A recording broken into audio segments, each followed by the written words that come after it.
MLC కవితకు మంత్రి Ponnam Prabhakar counter ఇచ్చారు. 10 ఏళ్లు అధికారంలో ఉండి బీసీలకు ఏం చేశారని ఆయన ప్రశ్నించారు.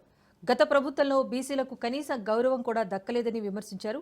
బీఆర్ఎస్ అధికారంలో ఉన్నప్పుడు బీసీల గురించి మాట్లాడలేదని మండిపడ్డారు ఆయన. ఎన్నికల సమయంలోనే బీఆర్ఎస్ కు బీసీలు గుర్తుకొస్తారని అన్నారు. బీఆర్ఎస్ బీసీలకు ఏం చేసిందో ప్రజలకు చెప్పాలన్నారు. బీసీల అభివృద్ధికి కాంగ్రెస్ ప్రభుత్వం కట్టుబడి ఉందన్నారు.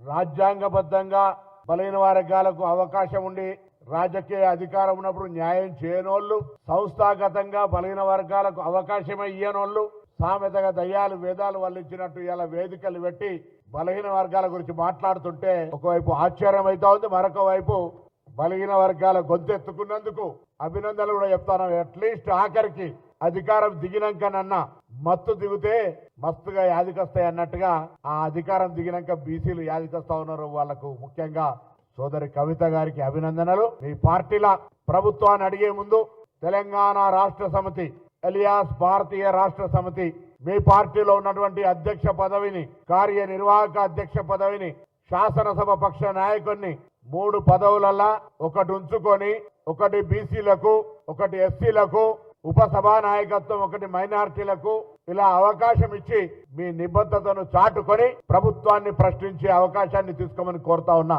10 సంవత్సరాల అధికారం